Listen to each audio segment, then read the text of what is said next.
So today we start a three-part series on the French Revolution, which I believe to be the most significant event in human history.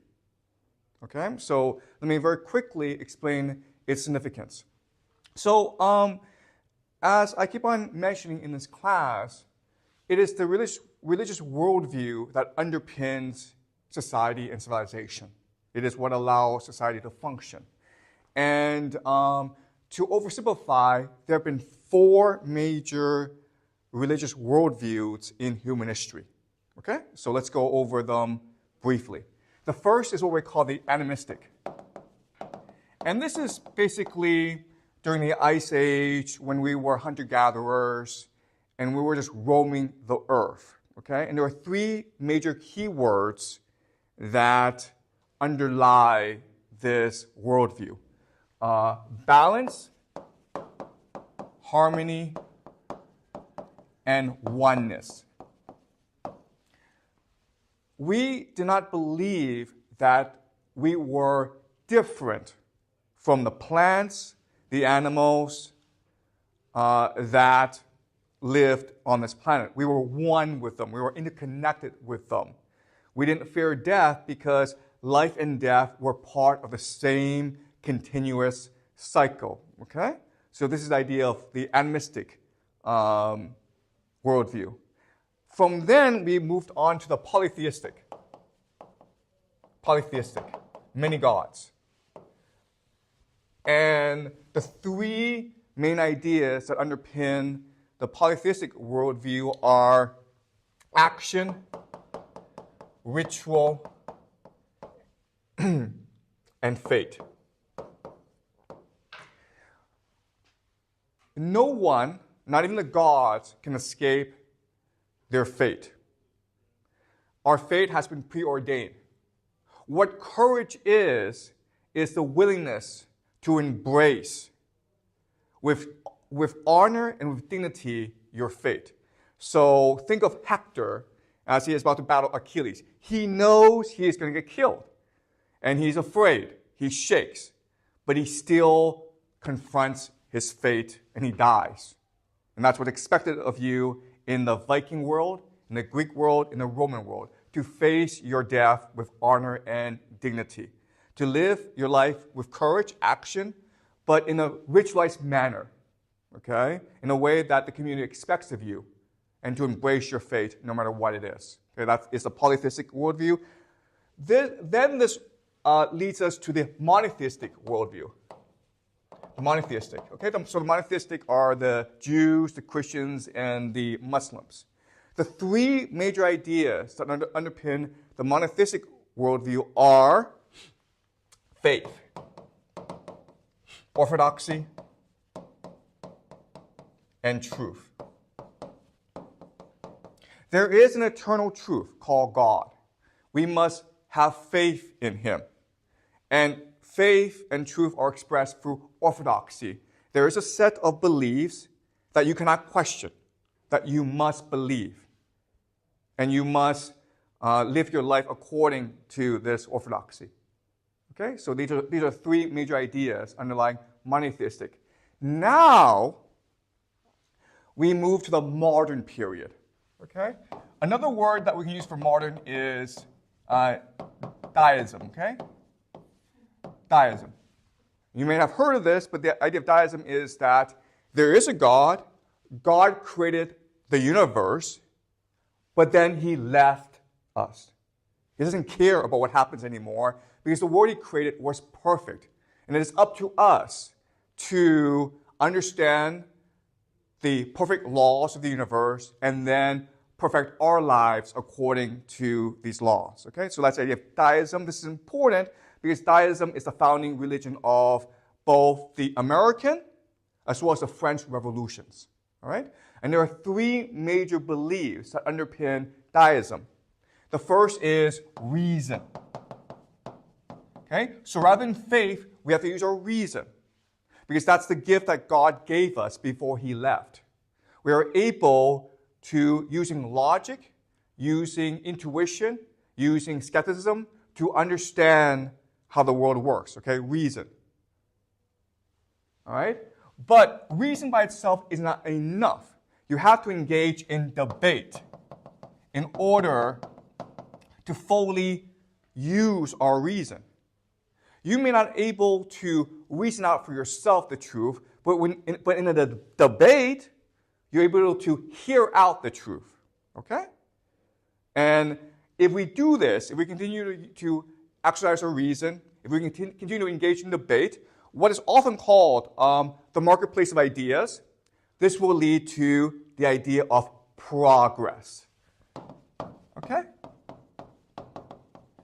So what's happened is that the modern period is responding to the Christian period by replacing faith with reason, orthodoxy with debate, and truth with progress.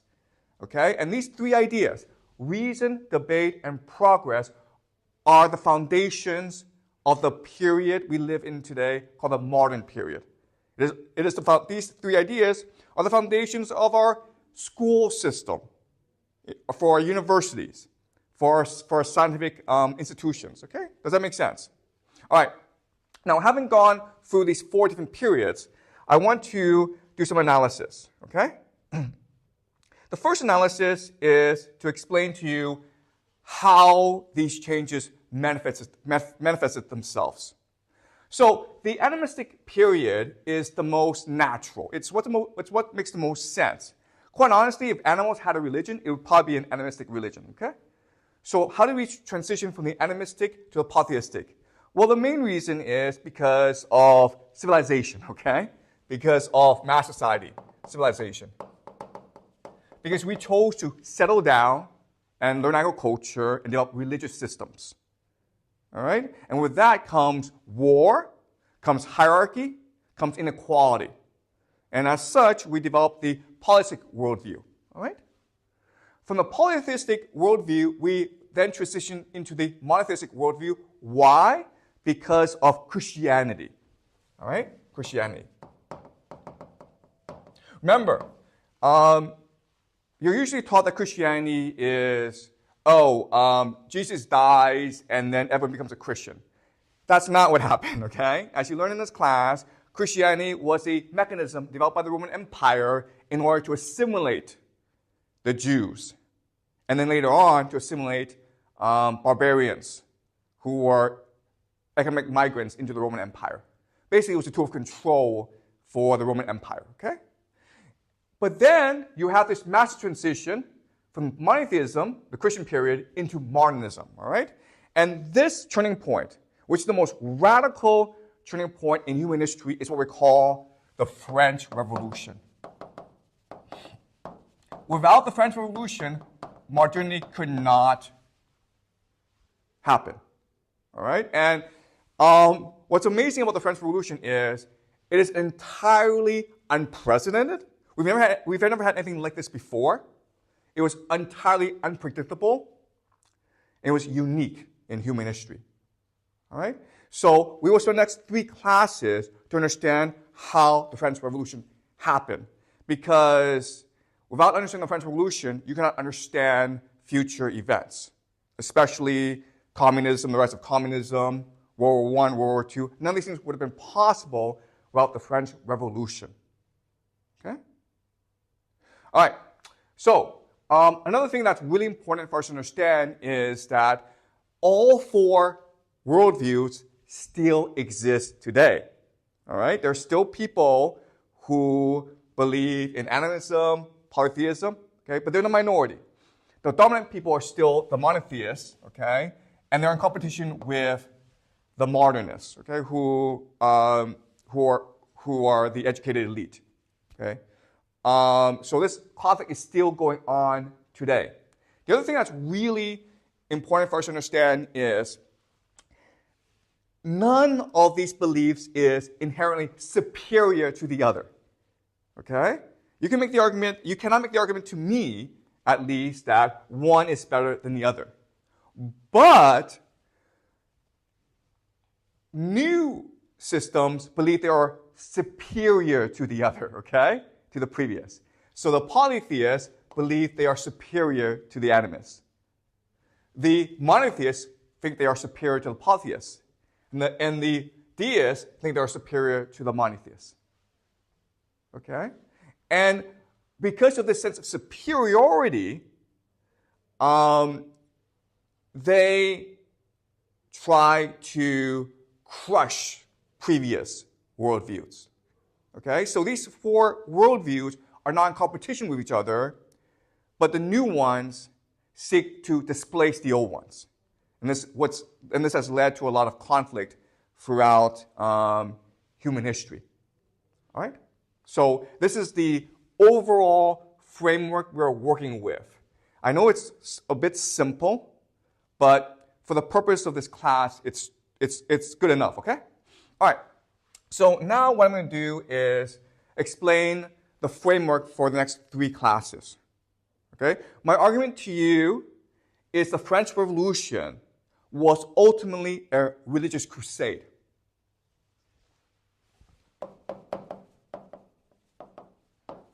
That is the main thesis of the next 3 classes. In each class, we will introduce different elements of this crusade that made it possible. For a crusade to happen, you need 3 different types of geniuses. You need the poet to envision the future, okay? The poet. But then you need the prophet who has the courage to take the people into this new land. And then you need the prince or the conqueror who has the conviction and the determination to physically conquer this new land and expand the revolution, okay? So the poet is Rousseau, Jean-Jacques Rousseau. He wrote The Social Contract. We'll be focusing on him mainly today. Okay? He's the one who introduces the idea that it is possible to build a new world based entirely on reason itself. All right? That's Rousseau. Then you have the prophet. The prophet is the one who has the courage to lead the people into the new land, even though it may cost him his life. And this person, his name is Maximilien Robespierre. Okay? Maximilien Robespierre is, in my opinion, one of the most misunderstood and underrated individuals in human history. Next class, we'll focus on Robespierre. Without Robespierre, the French Revolution could not have succeeded. And then now you need a prince who will take the ideas of the prophet and he will militarily expand into the world and conquer a new world and build a new world. And this person's name, of course, is Napoleon Bonaparte. Napoleon. And this is the last class. All right? And my argument to you today is that without the active cooperation of all 3, if they're not able to build on each other's work, the French Revolution would not have succeeded. Because if you just look at the French Revolution, the odds were so against the revolutionaries, right? They were not only against the aristocracy and their own people, they were up against the entire world. Britain, Prussia, Russia, Austria. Everyone wanted to destroy the revolution before it threatened their nations. So the odds were completely against the French Revolution, but they succeeded. And it was only because of the cooperation of these 3 particular types of geniuses: Rousseau the poet, Robespierre the prophet, and Napoleon the prince. Okay? So that's what we will be doing these next 3 classes. All right. So let's talk about the ideas that underpin the French Revolution, the Enlightenment. Okay? How do we get into the modern period where the ideas are now reason, debate, and progress? Okay, so let's go back to Dante. Dante's Divine Comedy is a prophecy. It is a new understanding of the world. Okay, so what the Divine Comedy does is, what it helps people do is take all these new structural forces that are being unleashed onto the world and understand it in a new way that unleashes 3 major movements, okay? These are, of course, the Renaissance, the Reformation, and the Silent Revolution, okay? Now, as these things are happening, what else is happening is the gunpowder revolution. The gunpowder revolution. And these things combine in order to create massive structural changes within European society. Okay? So we discussed this, but there are three major changes that are happening throughout this period. The first is the transition from feudalism to a nation. Okay, the idea of a nation. Okay, at first, it's an absolute monarchy, but then after the French Revolution, it transitions into a nation state. Okay, from decentralization into centralization, basically. That's the first major change. Second major change is from rural to urban. Basically, from agriculture into industry. Okay, and the third major change is from religion into science.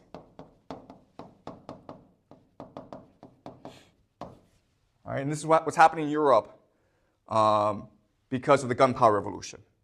Now, what's important about this is with these structural changes comes massive demographic, political, and economic changes. Essentially, what's happening is that new groups of people are being created. And these groups of people are who we collectively call the middle class. Okay? So let's look at the middle class. All right, so previously in Europe, there are, just roughly speaking, two major groups, okay? There's the nobility and the clergy, okay? There's almost no difference between the two because they intermarry, they come from the same families, okay? But they're the leading elite of society, okay? You have the top people, the nobility and the clergy. And then at the other end are the peasants and slaves. But of course, I mean, like, this is not that simple. I mean, you always have a middle class. You always have tradespeople. You always have people working in towns. But they're a minority. And what's happening now, because of all these changes in society, is they now become an increasingly powerful group of people. They're the ones who are driving economic change. Okay? Now, the middle class is an extremely complicated set of people, but roughly speaking, we can divide them into three major categories, okay? Three major categories. The first is what we call the bourgeoisie. The bourgeoisie, okay? The bourgeoisie is a French term that we use, and it comes actually from the German, which is Bürger. Bürger means the leading citizens of a town, the burghers. And the leading citizens of a town usually are the factory owners, the merchants, the people who trade, the bankers, the people who have control of the money, the lawyers. Okay? So these are the bourgeoisie. These are the elite. Okay? And this is a new group of people that work very closely with the nobility, but they have some differences, okay? And the thing to remember about these people is they tend to be conservative because in terms of status, they already have all the status that they want, okay? And over time, what will happen is that the king and nobility will increasingly depend on the bourgeoisie for financing, okay? So they pay for wars, they pay for new industry, they pay for roads, okay? So the bourgeoisie are the ones who are most heavily taxed. But they're usually conservative. They're really happy with the way things are. At the other end, next to the bourgeoisie are what we call the petite bourgeoisie, all right? And these people are not rich, but they're solidly in the middle class. They're comfortable where they are, okay? These people are school teachers. Maybe they're restaurant owners. Maybe they're notaries, okay? So the thing about these people is that they tend to be aspirational. They're not happy with their lives. They want more. And as such, they are opportunistic. Okay? Usually, the people who are most likely to lead the revolution come from members of the petite bourgeoisie. Okay, so most of the leaders of the French Revolution, the most radical members, were provincial lawyers. Okay, lawyers who worked in small cities. They're not part of the elite, the bourgeoisie, okay, but they're pretty comfortable where they are. Okay, they're the provincial elite. If you look at the communist revolution, right, Mao Zedong, he was a petite bourgeoisie, right? He was a provincial elite, not a Beijing elite. All right, and the last group is what will be referred to in the future, okay, not now, as the proletariat. Proletariat. And the proletariat are basically artisans, craftspeople, people who work in cities and in the urban centers, and they have a specialized craft that makes them valuable, okay? They're not peasants, they're not poor, but the problem is they are very precarious, okay? Precarious. And what this means is that as the scientific revolution progresses, new technology will start to replace the artisans, okay? Like the sewing machine. And as such, they lose their livelihoods. So their lives are very precarious. Therefore, they most likely tend towards violence. So these are the foot soldiers of revolutions. Okay? The petite bourgeoisie are often the thought leaders, but the proletariat are the ones who provide the muscle. Okay? So if you look at most revolutions, this is how it works. What's really important for us to understand is that, first of all, these categories are not strict. Okay? There are lots of interchange between the proletariat and the peasantry. There's lots of interchange between the bourgeoisie and the nobility. Okay? These categories are not static. The other thing is that the loyalties of each group will change according to the circumstance. Okay? So the petite bourgeoisie is not definite that they will rebel against the bourgeoisie. It depends on their economic interests. And it is not definite that the peasants will work with the petite bourgeoisie against the nobility. In fact, during the French Revolution, this is really important, the nobility and the peasants were working together to suppress the revolution. Why? Because the French Revolution wanted to destroy the Catholic religion. And the peasants love their religion, okay? The peasants wanted to be Catholic and they wanted to protect their priests. So there was a massive civil war going on in France between the peasants and the proletariat. And that would be counterintuitive to you. Think it's like, why would poor people be fighting against poor people? Well, it's because they have different religious interests. Okay? Does that make sense? All right? So this is a framework that I want you guys to remember. There are different groups. This is an oversimplification. And their loyalties will change. So during the revolution, the loyalties will change, and it will mark different stages in the French Revolution. And you can use this framework to also understand future revolutions, especially the Communist Revolution. Okay? And it's also important for us to remember that most revolutions will fail. Okay? All right. So, this is the middle class. Now, the thing about the middle class, the thing about new groups is that what they have to do is they have to establish group solidarity. Okay? And the way you do that is by establishing group identity. So how is it that the middle class is different from everyone else? Okay? And as we discussed, what the middle class will do is they will slowly adopt the Enlightenment principles of reason, debate, and progress. Okay? That's how the middle class, or most members of the aspirational middle class, will try to differentiate themselves from everyone else by embracing the Enlightenment. And that's why we have the Enlightenment. Okay? So, over time, these things will become much more concrete, okay? So what makes the middle class identity?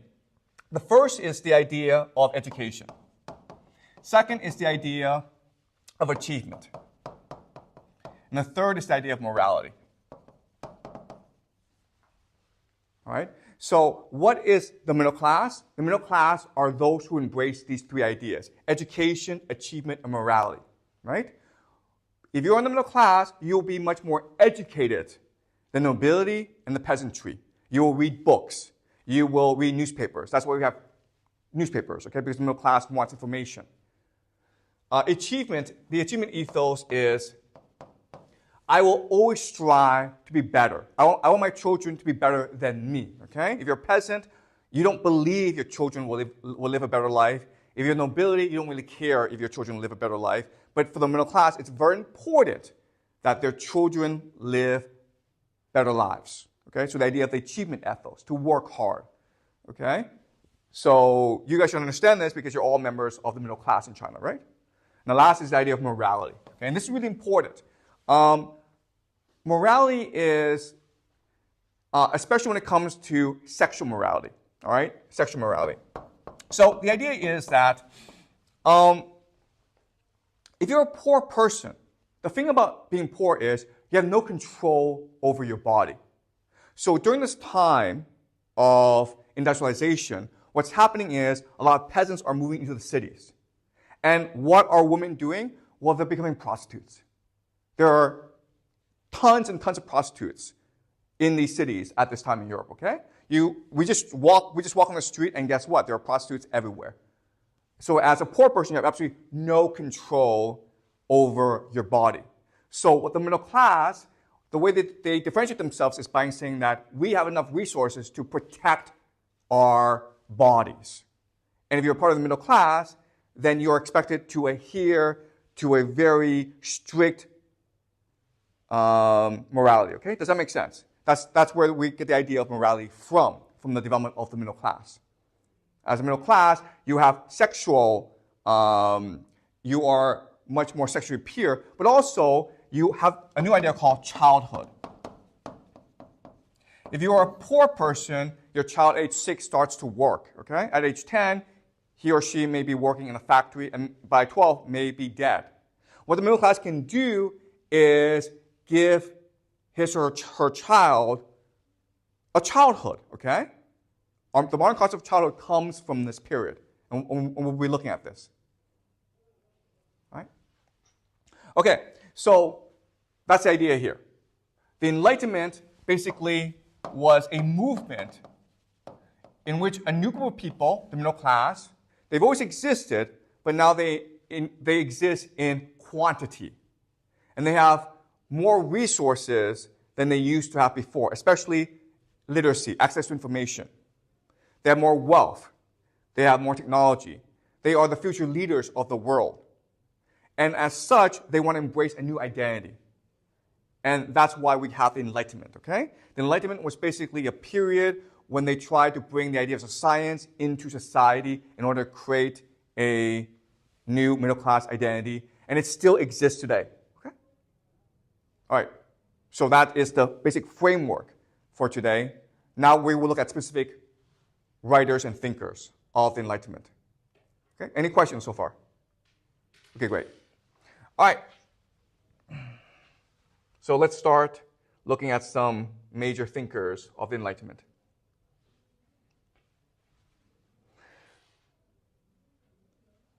Okay.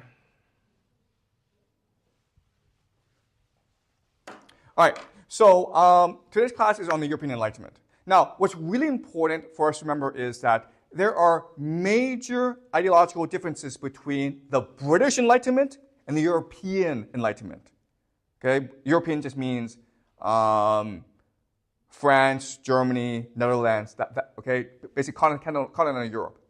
The ideas that develop in Europe will be different from the ideas that develop in Britain.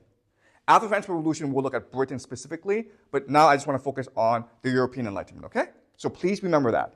The British Enlightenment and the European Enlightenment have contrasting ideas, even though most historians consider them part of the same historical movement.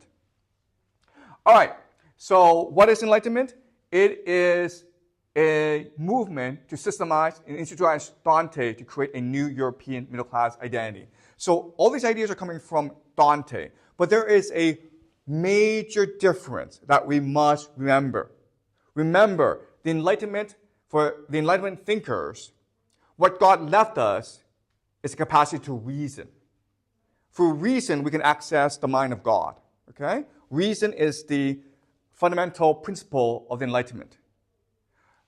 That's not what Dante said, though. Okay? Dante said, love is what God gave us. Love is the light in us. Now you think, well, what's the difference between love and reason? Okay, what I will do over the course of the semester is show you that there's actually a huge difference between love and reason. Specifically, reason is independent. You can, by yourself, reason out things. But love requires you to connect with someone else. Either your child, your wife, your mother, who knows, okay? But you must connect with someone else. And because of that idea, interconnectedness, it puts a restraint on your reason. But if you're capable of reasoning by yourself, you can reason anything, including concentration camps, nuclear bombs, genocide, okay? So there's a huge difference between love and reason. And it's really important that the Enlightenment thinkers see reason as a central organizing principle of human society and not love, okay? So I just want you guys to keep that in mind as we move on. The Enlightenment happened mainly in salons.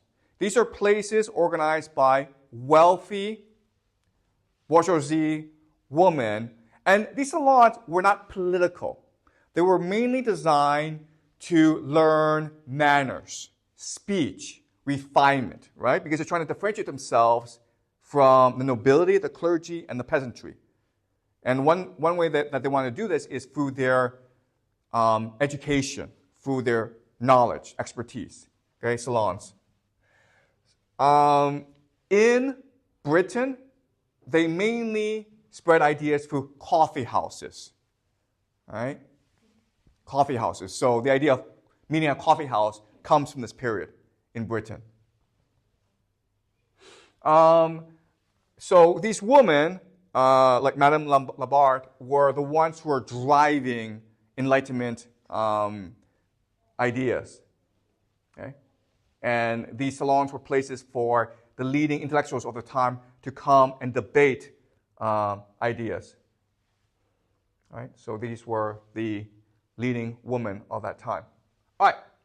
So there are lots and lots of Enlightenment thinkers, because this is a time of literacy, right? People want to read. There's a marketplace of ideas. So money can be made from writing books, and that's why you have this explosion of ideas, the marketplace of ideas during this time. But now I want to just go through some of the major thinkers of the Enlightenment, okay? The first major thinker of the Enlightenment is René Descartes. And René Descartes he is a mathematician, he's a philosopher. He wanted to ask two questions. The first question is, how do we know that God exists? And how do we know the soul exists? Okay, these are the two questions that he is trying to grapple with in his philosophy. And he wrote a book called Meditations on First Philosophy. This is a really important book in development of Western civilization, okay? We will be referring to this book quite often for the rest of the semester. So I want you guys to remember this book, Meditations on First Philosophy. And so he's asking these questions. And let's read a few paragraphs from his book to understand his thinking, okay? It is some years now since I realized how many false opinions I had accepted as true from childhood onwards, and that whatever I had since built on such shaky foundations could only be hotly doubtful. All right, so what he's doing here is saying, okay, I want to know if God exists, but first I must ask myself, what do I believe, and how do I know if it's true or not? I must look inside myself, all right? Hence, I saw that at some stage in my life, the whole structure would have to be utterly demolished and that I would have to begin again from the bottom up if I wish to construct something lasting and unshakable in the sciences. And what he's saying here is that after I examine my own beliefs, I recognize that most of my beliefs are not true. Okay? This is a radical departure from previous traditions where you know something is true because someone really smart said it. Okay? You defer to authority, right? That's a practice here we use in China where, well, Confucius said this, so this must be true. And what René Descartes is saying is that, no, that's not true. Okay? I myself have the capacity to know if something is true, and I have a responsibility to reflect and question everything I know. And through that process of self-doubt, self-examination, I can construct something that is more truthful. Okay? And this is the idea of enlightenment. All right? And this is the idea of education. You know, when we try to teach you critical thinking skills, this is what we're trying to do, okay? Trying to get you to question things so that you may construct a more eternal truth. All right. But this seemed to be a massive task, and so I postponed it until I had reached the age when one is as fit as one will ever be to master the various disciplines. So to get to this point, you also have to go through a long process of education, okay? You just can't be like, okay, I'm going to do this right now. You have to first learn these beliefs, and then you have to go back and then re-examine these beliefs. I've delayed so long that now I should be at fault if I use up in deliberating the time that is left for acting. The moment has come, and so today I have discharged my mind from all its cares, and I've carved out a space of untroubled leisure. I've withdrawn into seclusion and shall at last be able to devote myself seriously, without encumbrance, to the task of destroying all my former opinions. Okay. What he's doing here is saying that for me to discover the truth, I just have to rely solely on my reason. Not debate, not talking to others, not reading old books, but by self-examination. Okay? And so this is the beginning of the book. We will read other sections later on in the semester, but this is the introduction, okay? So this project is a process of constant self-examination. And through this self-examination, what he discovers is everything is false. How do we know the sky is blue? How do we know the sky exists? We don't. How do I know that the words I'm speaking make any sense? I don't. It's a constant process of self-negation, okay? But what then he recognizes is that the only way that I can actually engage in this process of self-examination is through doubt. Right? So what do I know to be true? Doubt is true. I doubt, therefore I am. Right? You know the expression, I think, therefore I am, right? It's actually, I doubt, therefore I am. The Latin is, cogito ergo sum. Okay? The thing that I know to be absolutely true is my capacity to doubt. And that is who I am. Therefore, I exist. And so the capacity to doubt is my soul. All right? Now, how do I know that God exists? Well, if God didn't exist, then I would not have the capacity to doubt, right? Someone must have given me the capacity to doubt, and that must be God, whoever God is.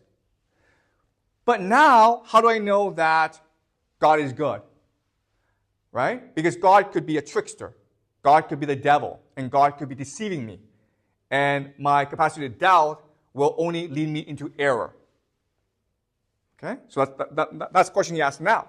And then he says, well, because God is perfect. If you are perfect, you're incapable of fault. Therefore, I know God is good. Okay? And obviously, this makes logical sense. This is not logical. It's what we call a tautology, right? God is perfect, therefore I know God is good. God is good, therefore he is perfect. Okay? It makes no sense. But what's important is that René Descartes is asking us to challenge our assumptions about the world, to doubt, to reason. And he's saying that the idea of reason is the most powerful force in the world. More powerful than the church, more powerful than dogma, more powerful than society itself, okay? Our individual capacity to reason is what matters. It is what allows us to have access to God. Does that make sense? Right? So this is one of the major ideas underpinning the Enlightenment.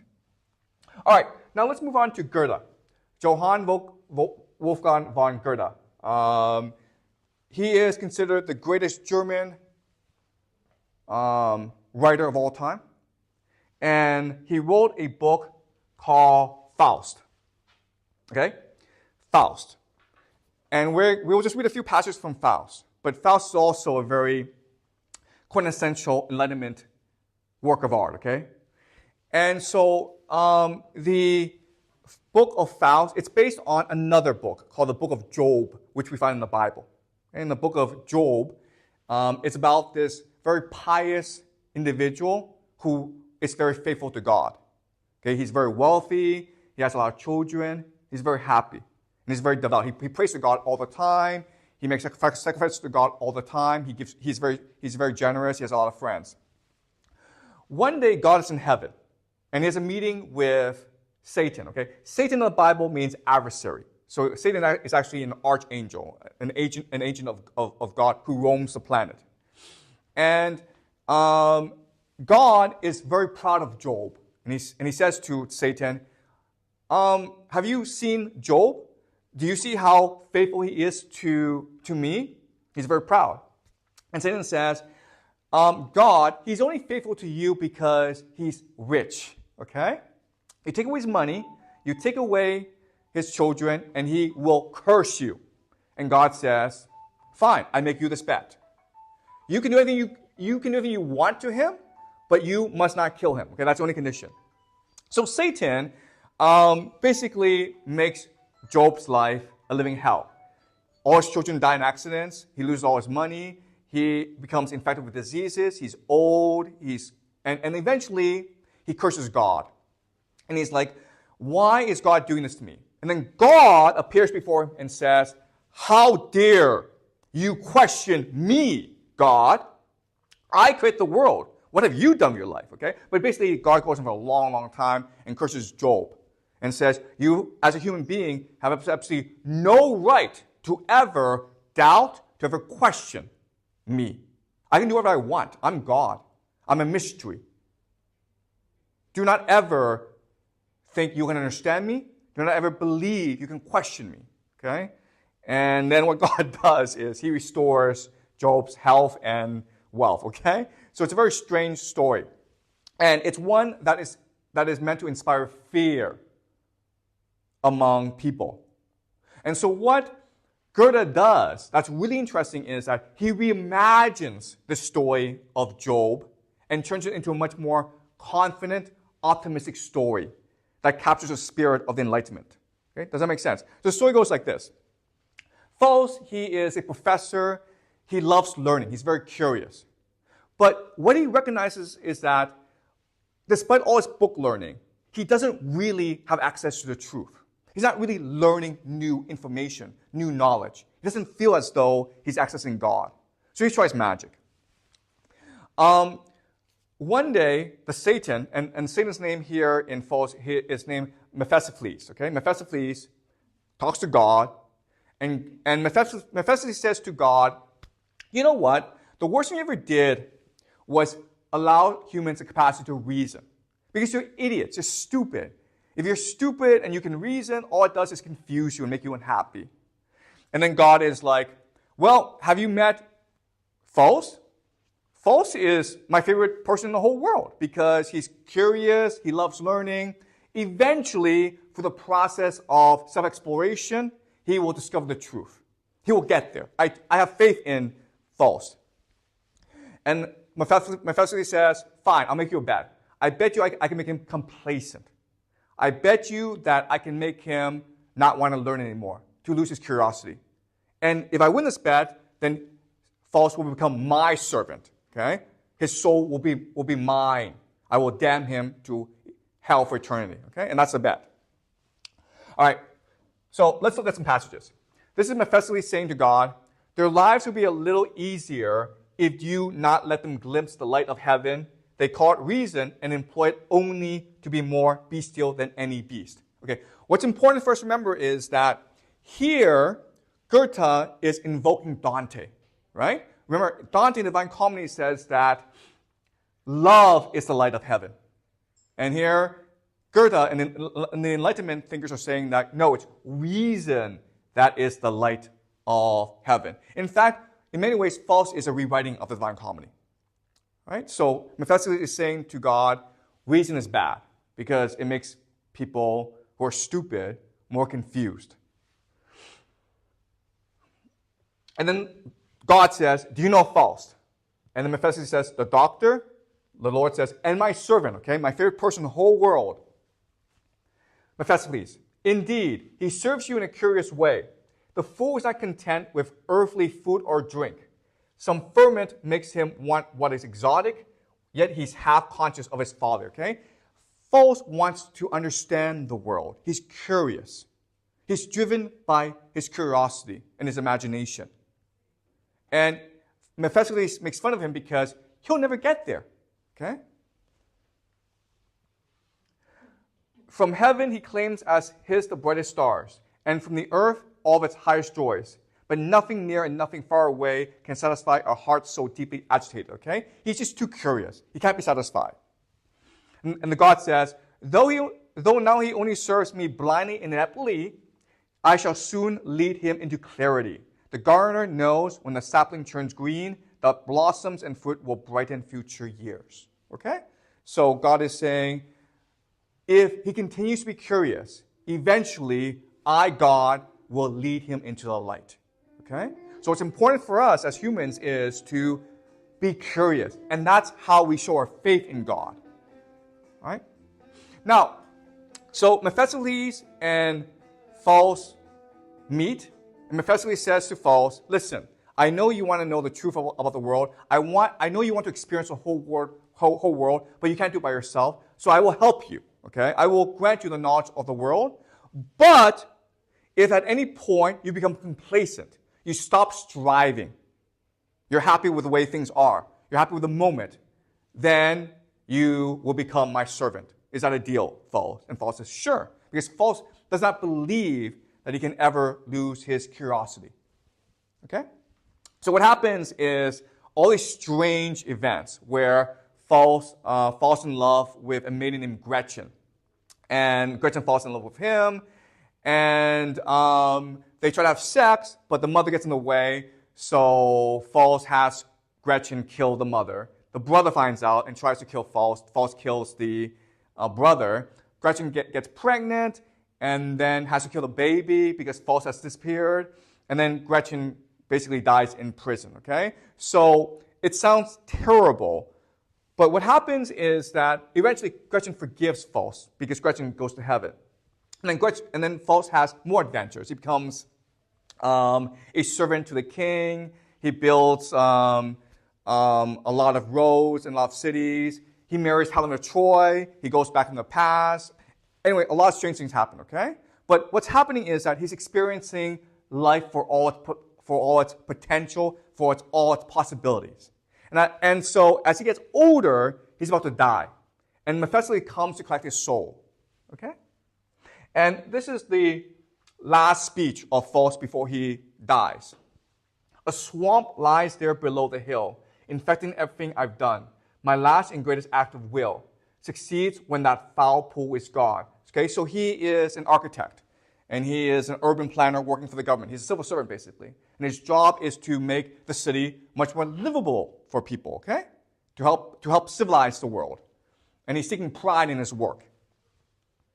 Succeeds when that foul pool is gone, okay? Let me make room for many a million, okay? Let me make space for more people, not wholly secure, but free to work on.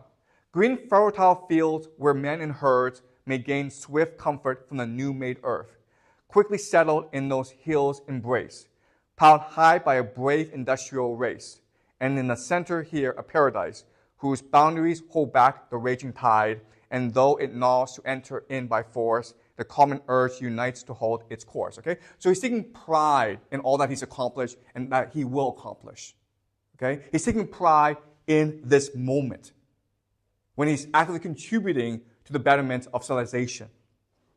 But because he's taking pride in this moment, he's now lost the bet to Mephistopheles, right? He's now become complacent. He wants to live in the moment. You can't do that.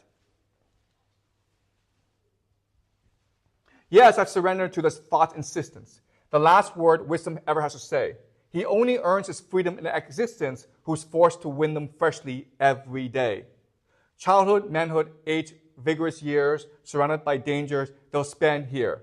I wish to gaze again on such a land, free earth, where a free race and freedom stand. Okay? So, to be alive means to constantly struggle to progress things. Okay? And this is it. Then to the moment I dared say, stay a while, you are so lovely. He wants to stay in this moment forever. Through eons, then never to fade away, this path of mine through all that's earthly, anticipating here its deep enjoyment, now I savor it, that highest moment, okay? In this moment, when he feels he's contributed to development of society, he feels at peace, he feels fulfilled. Okay?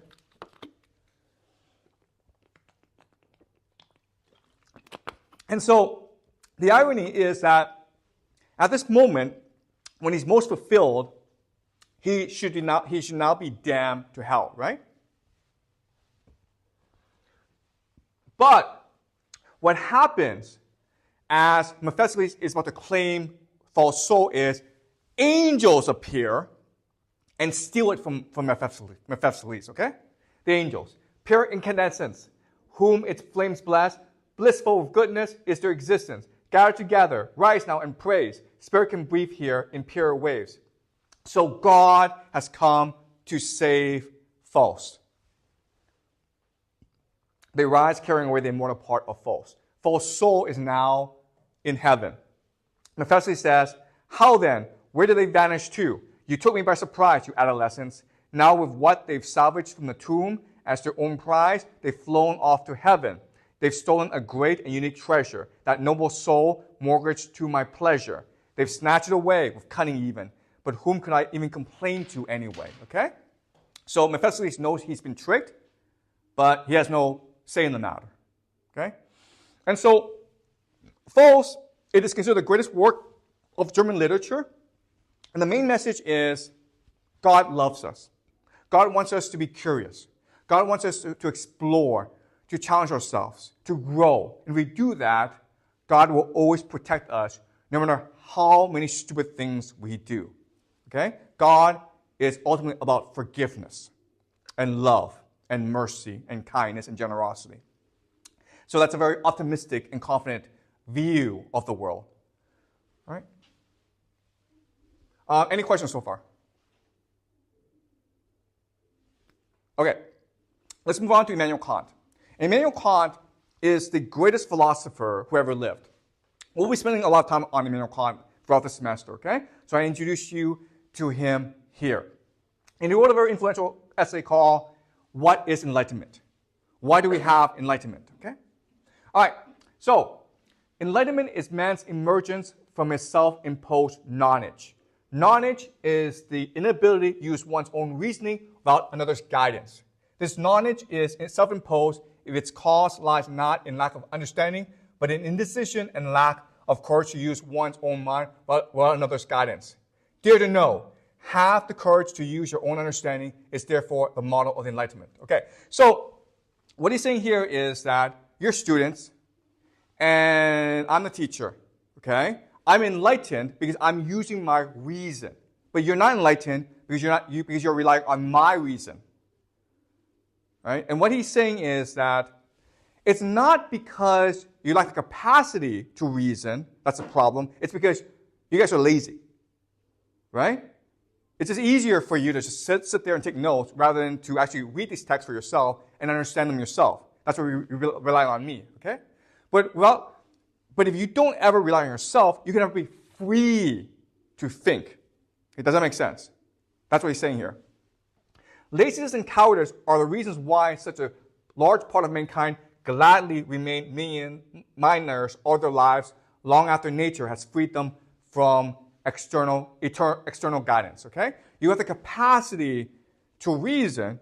You can just read these things by yourself, but you're lazy and you're cowardly. Okay, you don't want to make a mistake. Okay, you don't want to be wrong. Thus, it is very difficult for the individual to work himself out of knowledge which has become almost second nature to him. He has even grown to like it and is at first really incapable of using his own understanding because he has never been permitted to try it. Okay? So, everyone can do it, but only a few can do it. So, what's the solution to this problem? The solution is free and open debate. Does that make sense?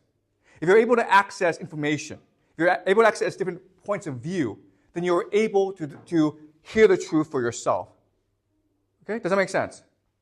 All right? So you don't want to find the truth for yourself, but if you're able to hear the truth, hear the opinions of others, then you can make up for your mind, make up your own mind as to what the truth is. And you can because you have access to reason that God implanted in you. Okay?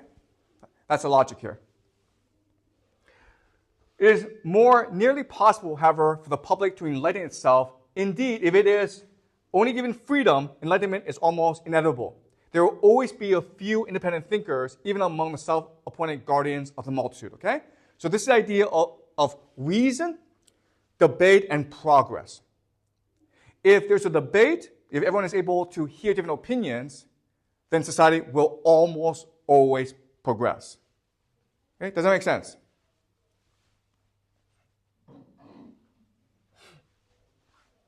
This enlightenment requires nothing but freedom. And the most innocent of all that may be called freedom. Freedom to make public use of one's reason in all matters. Now I hear the cry from all sides, do not argue. The officer says, do not argue. Drill. The tax collector, do not argue. Pay. The pastor, do not argue. Believe. Only one ruler in the world which says, argue as much as you please, but obey. We find restrictions on freedom everywhere. But which restrictions is harmful to enlightenment? Which restriction is innocent and which advances enlightenment? I reply, the public use of one's reason must be free at all times, and this alone can bring enlightenment to mankind. He is arguing for absolute freedom of expression. Okay? Even if it's hate speech, even if you say racist things, you're still allowed to say it. Because people have reason and therefore the capacity to judge for himself or herself what is true. Whenever you censor something, you're denying freedom to people. Okay? So this is an absolutist understanding of freedom. And this becomes the foundation for, of course, the American Constitution or the American Revolution. In view of this, he as preacher is not free and ought not to be free since he is carrying out the orders of others. On the other hand, as a scholar who speaks to his own public, through his writings, the minister in the public use of his reason enjoys unlimited freedom to use his own reason and to speak for himself. Okay, this is a really important idea. All right, so I'm your teacher, okay? I'm your teacher. Now, I can perceive myself in different ways. I can perceive myself as an employee of a school in China. Therefore, I must be aware of censorship laws in China.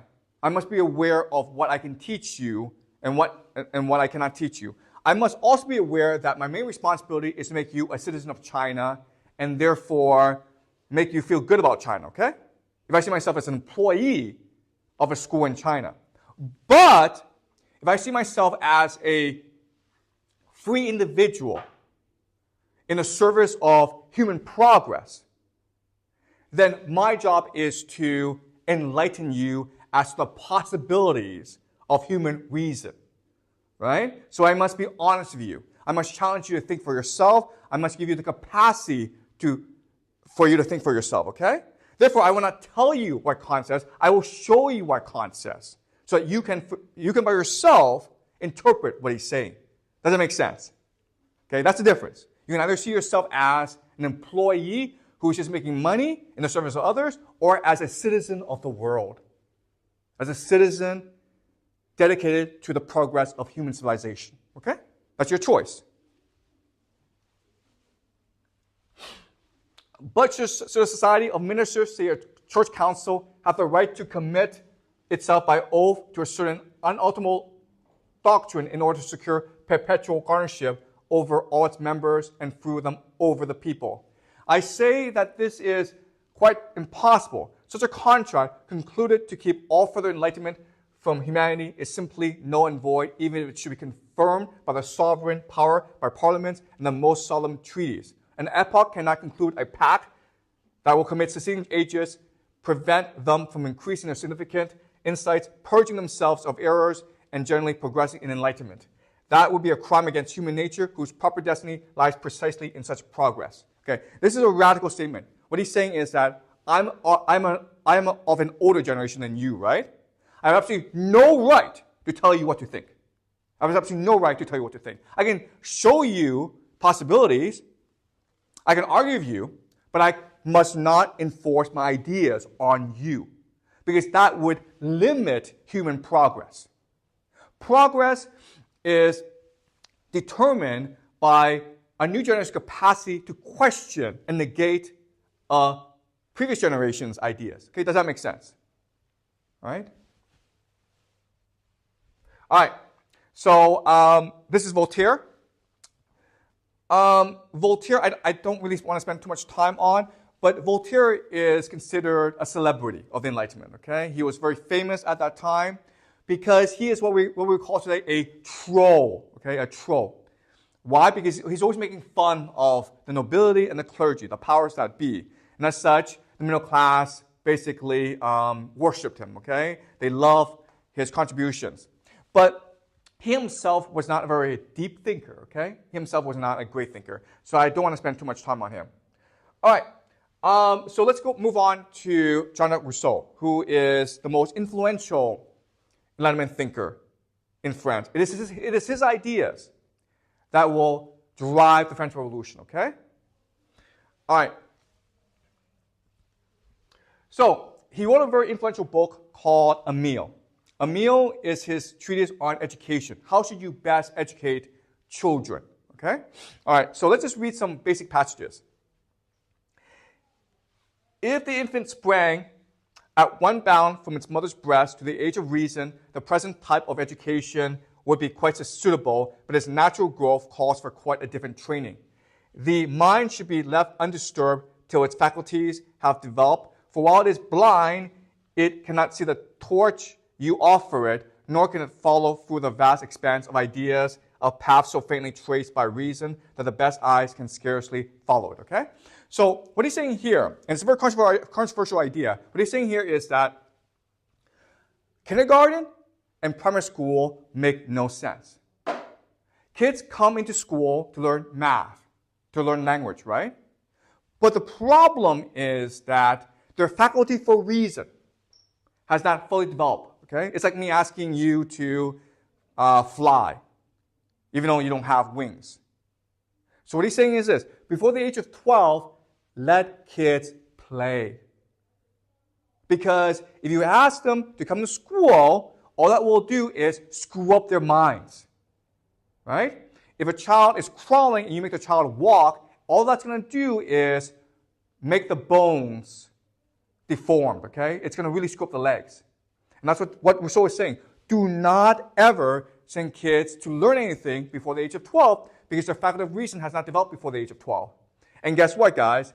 This is the idea of childhood. Okay? Childhood. Children should be allowed to play until the age of 12. And it comes from Rousseau. Okay? Does that make sense? Therefore, the education of the earliest years should be merely negative. Negative just means like, don't have kids jump in the pool by themselves, okay? But don't be positive. Don't make them learn mathematics. It consists not in teaching virtue or truth, but in preserving the heart from vice and from the spirit of error. If only you could let the well alone and get others to follow your example, if you could bring your scholar to the age of 12, strong and healthy, but unable to tell his right hand from his left, the eyes of his understanding would be open to reason as soon as you began to teach him. Free from prejudices and free from habits, there would be nothing in him to counteract the effects of your labors. In your hands, he would soon become the wisest of men, by doing nothing to begin with, you would end with a prodigy of education. Okay? That's the secret of education. Before age 12, leave the kid alone. Make sure he or she is healthy. Make sure he or she is eating well. But do not teach mathematics. Okay? Because by leaving the child alone, you free the child from bad mental habits. You allow the child to think for himself or herself. Okay? So the very idea of childhood comes from Rousseau. And this is an idea that a lot of middle-class parents will adopt. Okay? I myself also believe very heavily in this idea. I don't want to send my kids to school before age 12, possibly even age 16. Okay? I work in a school, so I don't really trust schools. I don't trust teachers. It's like being a cook and you work in a restaurant. Like you would never actually go eat in a restaurant because you know how to make the food. Okay? All right. Let's continue. There are two classes of men who are constantly engaged in bodily activity: peasants and savages. Okay? There are these peasants who work the farm, and there's savages who run around in the forest all day. Okay? So you think there's no difference, but in fact, there's a world of difference. And certainly, neither of these pays the least attention to the cultivation of the mind. Peasants are rough, coarse, and clumsy. Savages are noted not only for their keen senses, but for great subtlety of mind. Savages are really smart. Peasants are really dull. Why? Generally speaking, there is nothing duller than a peasant or sharper than a savage. What is the cause of this difference? The peasant has always done as he was told. What his father did before him, what he himself has always done. He's a creature of habit. He spends his life almost like an automaton on the same task. Habit and obedience have taken the place of reason. The case of the savage is very different. He is tied to no one place. He has no prescribed task, no superior to obey. He knows no law but his own will. He is therefore forced to reason at every step he takes. He can neither move nor walk without considering the consequences. Thus, the more his body is exercised, the more alert is his mind. His strength and his reason increase together, and each helps to explore the other. The savage is an explorer. The savage is a problem solver. The savage is free and independent to make his own destiny. That's the difference. Okay? So if you want to educate your child well, then let the child be a savage and not a peasant. O man, seek no further, for the author of evil, thou art he. There's no evil, but the evil you do or the evil you suffer, and both come from yourself. Evil in general can only spring from disorder, and in the order of the world I find a never-failing system. Evil in particular cases exists only in the mind of those who experience it, and this feeling is not the gift of nature, but the work of man himself. Pain has little power over those who have thought little, look neither before nor after. Take away our fatal progress, take away our faults and our vices, take away man's handiwork, and all is well. If you take children out of school, you let them play by themselves, whatever they want, guess what? They become smart. They become resilient. They become educated. They become curious. They love learning. So if we try to build structure, if we try to build civilization, if we move children away from their state of nature, we can only screw things up. Schools are not designed to educate children. Schools are first and foremost designed to control children. Right? Why? Because we don't like kids running around. Okay? It's that simple. They're not meant for kids, they're meant for adults. So that parents don't actually have to see them, and teachers don't have to deal with them. Okay? And so that's what Rousseau is saying, and he's absolutely right. All right, so that was Emile. Now, Rousseau also wrote a really famous book called Discourse on the Origin of Inequality, which will have a major impact on the French Revolution and the Enlightenment. Okay? And it's the idea of private property. Where does private property come from? The first man who, having closed a piece of ground, bethought himself of saying, "This is mine," and found people simple enough to believe him was the real founder of civil society. Okay? So we have society because some people want property, private property. Okay? From how many crimes, wars, and murders, from how many horrors and misfortunes might not anyone have saved mankind by pulling up the stakes or filling up the ditch and crying to his fellows, beware of listening to this impostor. You're undone if you want to forget that the fruits of the earth belong to us all and the earth itself to nobody. What he's saying is this. Suddenly, one day, some people in our society are like, oh, this is mine. This ground is mine. You can't come here. We should have all been like, what are you talking about? That makes no sense. How can you claim this ground for yourself? Well, we didn't do that. In fact, we claim our own ground, or we let them have their own ground. And because of this, because of the idea of private property, we now have inequality, patriarchy, war. Okay?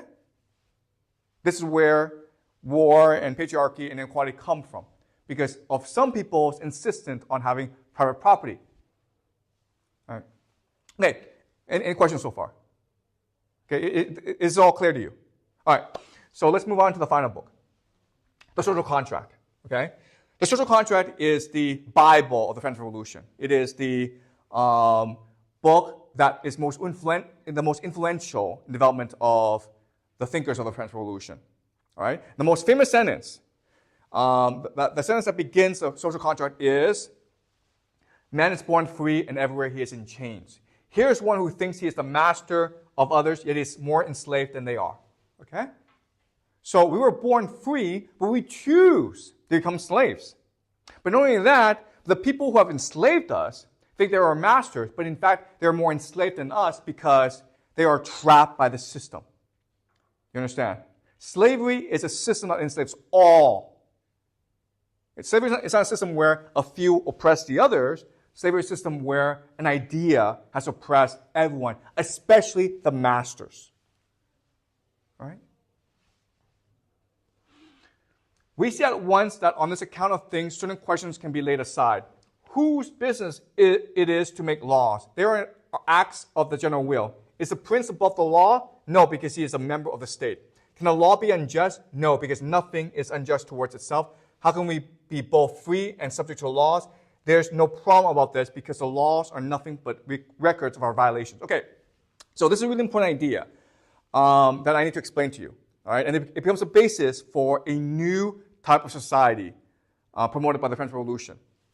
All right, so Rousseau is trying to reason from general principles as to how to form a good society, okay? A social contract where everyone chooses to participate in a society and is not compelled to participate in a society. And what he says is this. There are two types of will. There's the general will and there's the particular will. Okay? General will is what we can agree on if we are left to reason by ourselves. Particular will is what we believe if we are part of a group of people. Okay? A part of an interest. So let's just say, for example, the central government in China is like, I want to spend $10 billion on roads, on new roads. Where should we invest this money? Okay? General will is everyone agrees that we should invest these roads where they're most needed in China, right? Maybe Guizhou, maybe Yunnan, the poorest parts, because they will do the most good. We can all agree on that, right? But because we're in Beijing, we will be like, no, you should put the money in Beijing. That's a particular will. Okay? So in other words, society, if it is to function well, must be based entirely on the general will and negate the particular will, on the common interest. And that's why everything works, because if laws are based on the general will, then all the laws are acceptable to people because the laws are just an expression of the general will. And the king, he's just acting out the general will. So the king is acceptable to everyone, okay? Does that make sense? The problem with this, of course, is that that's not how the world works, okay? There's absolutely no one in the world who's like, oh, I should do this because of the general will. It's always a particular will. right? Does that make sense? And so this is the major divergence between the French Revolution and the American Revolutions. The French Revolution, it is fundamentally idealistic. It believes that people are capable of considering the common interests. The American Revolution denies this, okay? So we will discuss the American Revolution later on. But I just want you to be aware of this, okay? The French Revolution, it's based on the idea of the general will, that everyone is capable of reason and of promoting the common interests. The American Revolution refuses to believe this, okay? All right. Each of us puts his person and all his power in common under the supreme direction of the general will, and in our corporate capacity, we receive each member as an indivisible part of the whole, okay? So as long as we are capable of reason, which we are, we can understand the general will. If the populace held its deliberations on the basis of adequate information about the citizens communicating with one another, what emerged from all that particular wills would always be the general will, and the decision would always be good. Okay? So if you only think about the common interests, everyone would come to the same conclusion about everything. Okay? If the general will is to emerge clearly, it's important that there should be no partial society within the state, and that each citizen should think only his own thoughts, which was indeed. I'm continually astonished that such a simple sign of good government isn't recognized, or perhaps many do recognize it but aren't honest enough to say so. What's the purpose of any particular association? The preservation and prosperity of its members. And what is the surest sign of their preservation and prosperity? Their number and their population growth. That's the sign you're looking for. Other things being equal, the unquestionably best government is the one under which the population increases most without external help from naturalizing foreigners or establishing colonies. The government under which the population shrinks is the worst. Over to you, calculators. Count, measure, compare. Okay, this is a really important idea here. What Rousseau is saying is that not only can we deduce good government from general principles, but good government can be measured. Okay? So we can know how we are doing as a society through measurement, by measuring things, by counting things, okay? Count, measure, compare. And that's what progress means. Now, what we will learn later on is this is actually a really dumb idea, okay? But for now, I want you to be aware of this. And the French Revolution will embrace this. And that's why in the French Revolution, they will introduce the metric system. Okay? The metric system comes from the French Revolution. And the metric system is now used by every country in the world except two, right? There are two countries in the world who don't use the metric system. They are? Do you guys know? There are exactly two countries in the world that do not use the metric system. They are? Can you guess? These two countries are the countries that were most against the French Revolution. These countries are America and Britain. Okay? Yeah, it's true. In China, we use Celsius, right? When you go to America, they don't use Celsius. They use Fahrenheit. Okay? And when you go to Britain, they use something called the imperial system. So just be aware, when you go to America, you will hear terms like, 12 yards. And you're like, what is 12 yards? Okay? So they don't actually use the metric system in America. But everywhere else does. But I'm wrong to speak of a Christian republic. Those two terms are mutually exclusive. Christianity preaches only servitude and dependence. Its spirit is so favorable to tyranny that it always profits by such a regime. Genuine Christians are made to be slaves, and they know it and don't mind much. This short life counts for too little in their eyes. Okay? So Rousseau is rejecting religion in government.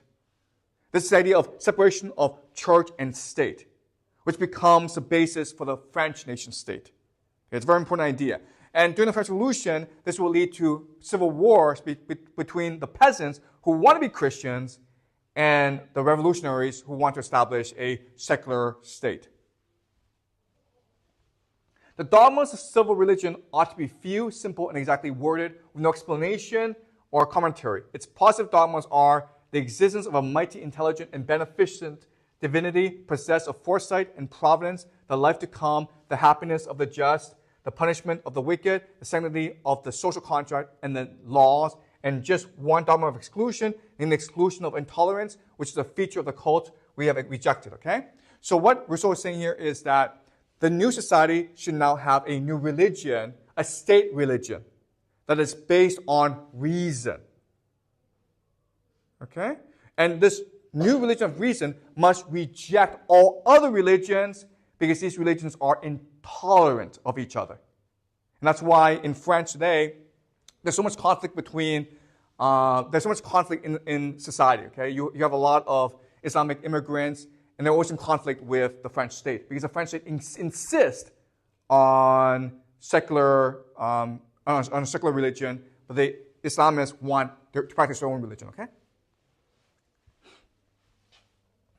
Okay, so that's it, okay? So these ideas that we looked at will now become the basis of the French Revolution, right? So next class, we'll look at the French Revolution. All right, so I know this was a lot, but are there any questions about what we've learned so far? Why peasants are so loyal to the religion? Excuse me? Why peasants will be so loyal to the religion? Why are peasants so loyal to the religion, right? Yes. Okay, great question. All right, sorry, let me... All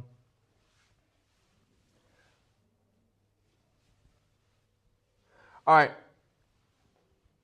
So what you learn in this class is that the Christian religion, it is something that is adopted, okay, or enforced. But over generations, right, over the centuries, it becomes part of your tradition, right? So what is religion? Okay, people. Okay. What do we know that people are loyal to? People are loyal to their home, right? Their land. And that's true, right? People like being in a place. They don't want to move. Most people in the world don't want to move. If you give people the choice of just moving to America, you think everyone would go. But no. Most people would not go because they want to live where they grew up, okay? So they're loyal to the land, they're loyal to the family, they're loyal to tradition or culture. They're loyal to food. Okay? Right? This is true for most people. If you grew up eating, rice, you don't want to eat potatoes. You want to eat rice. Okay? So what this tells us is that people are, first and foremost, people of habit. Does that make sense? Why? Why are people of habit? Because this is a really important idea, okay? And I know this is a strange idea, but because it feels good. Do you understand? Because when you do something out of habit, you feel good about yourself. When you break this habit, you feel bad about yourself. And the only way that you know if something is good or bad is how you feel about it, okay? Right? Like, you're eating rice, and you're happy eating rice because you've been doing this all your life, and now you're eating potatoes, and like it kind of tastes weird. But I tell you, hey, no, eating potatoes is better for you. It's more nutritious, it's cheaper. You don't care, okay? It's all about feeling good. So you resort to habit, and habit is in the land, the family, the tradition, and the food. Does that make sense? And guess what? These ideas are all encapsulated in religion. Because religion is what determines your culture, your food. It's what your family practices. It is your connection to your family. It's connection to your land. Okay? And that's why people will die for the religion, because the religion is really a metaphor or an encapsulation of all these things that people understand and know and love. Does that make sense? Okay? Now, what you will learn in this class is people don't die for religion. They also die for ideas, which include the nation. Right? The nation state. Because what you will learn in this class is what the French Revolution will do is start a process where religion becomes part of the nation. Our ideas of religion become transplanted into the nation. Okay? So people will also die for the nation. That's why you have these incredibly devastating wars like World War I and World War II, where people will die for their nation. Okay? And they won't even think about it. But it starts during the French Revolution. Okay? Does that make sense to you? Okay, great. Yeah, like you mentioned that Rousseau said there needs to be a new religion based on reason. So how can a religion be based on reason?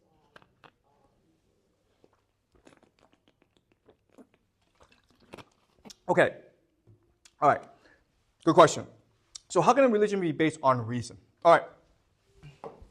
So traditionally, religion is given us to by God, okay? Right? Every religion is like, well, we have this religion because God told us to believe in him, okay? So and the way you do that is through priests, who then tell you what to believe. Okay? So this is the way that most religion is practiced, right? What the Enlightenment thinkers are saying, especially Rousseau, is, no, this system doesn't really work, right? Because you have reason. And therefore, you have the capacity to access God. So you don't really need priests, right? So we can just think reasonably what religion should be like.